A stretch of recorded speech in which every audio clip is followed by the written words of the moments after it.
Hi అండి, welcome back to my channel. ఇక్కడ వచ్చేసి ఇది ఆకుకూర అండి. సిలోన్ బచ్చలు అంటారు, కొంతమంది ఏమో సింగపూర్ బచ్చలు అంటారు.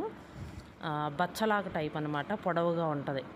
ఇది ఒక కొమ్మ నాటితే బాగా అల్లుకుంటుందండి, కొంచెం చుట్టూ వస్తుంది అనమాట. ఇంకా అవి మామూలుగా తీగల్లాగా కాదు కానీ ఇంకా అక్కడక్కడే అల్లుకుంటుంది అనమాట. కొంచెం కొమ్మలు కొమ్మలుగా వస్తుంది, గుబురుగా వస్తుంది అనమాట. కానీ చాలా బాగుంటుందండి పప్పులోకి. ఇది వచ్చేసి ఇంకా సేమ్ బచ్చలాకు టైపు, కాకపోతే పొడవుగా ఉంటుంది. దీని ఫ్లవర్స్ వచ్చి కూడా వైలెట్ కలర్లో ఉంటాయి, పర్పుల్ కలర్లో ఉంటాయి అన్నమాట ఫ్లవర్స్, చిన్న ఫ్లవరు.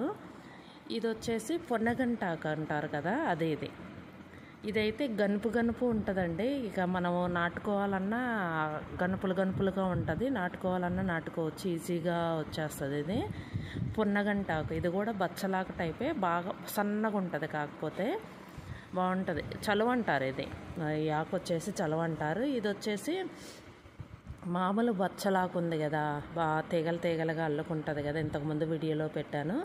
అవి వచ్చేసి ఆ మొక్కలండి ఇవి, అవి నాటటానికని చెప్పేసి తీసామన్నమాట. ఇది వచ్చేసి అమ్మ వాళ్ళ ఇంటి దగ్గర. ఇంకా ఇది కూడా బాగా పప్పులో పెట్టుకున్న చాలా బాగుంటుందండి. ఇంతకుముందు ఎక్కువగా బచ్చలాకులే ఎక్కువ వాడేవాళ్ళు. ఇక్కడ నేను వచ్చేసి ఇక అన్నయ్య వాళ్ళ ఇంటి దగ్గర ఇది గోరింటాకు చెట్టు ఒకటి నాటామప్పుడు, ఇక బాగా ఎత్తుగా పెరిగిందనమాట. ఇంకా నేను ఆయిల్కి అది వాడదామని చెప్పేసి కోస్తున్నాను అనమాట. ఆకు వచ్చేసి ఎప్పుడు ఏంటంటే కొంచెం ఆయిల్ కాస్తాను ఎక్కువగా. ఇక మేము వచ్చేసి ఇవన్నీ వేసి కాచిన నూనె వాడతాం అనమాట. ఇంకా మొదటి నుంచి అలా అలవాటు అయిపోయింది. ఇక్కడ వచ్చేసి గోరింటాకు అయితే ఫస్ట్ కోస్తున్నాను. ఆయిల్ కూడా నేను ఎలా రెడీ చేస్తాననేది వీడియో చేస్తాను.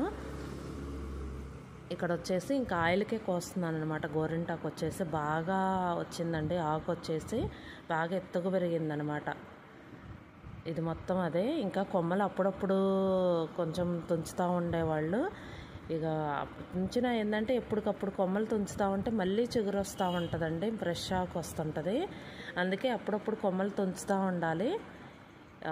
ఇక కొంతమంది ఏంటంటే కొంచెం తుంచరనమాట, పెద్ద చెట్టుగా మానైపోతుంది. కానీ అలా కంటే మనకి ఎప్పటికప్పుడు కొమ్మలు తుంచుతూ ఉంటే ఏంటంటే ఫ్రెష్ ఆకు వస్తుంది కదా, ఇక ముళ్ళులు లాగా ఉండవన్నమాట. బాగా పెద్ద చెట్టు అయితే ముళ్ళులాగా వస్తుంటాయి. ఇదైతే కోస్తున్నాము. ఇదండి వీడియో. ఈ వీడియో కనుక మీకు నచ్చితే లైక్ చేయండి, షేర్ చేయండి. Thank you.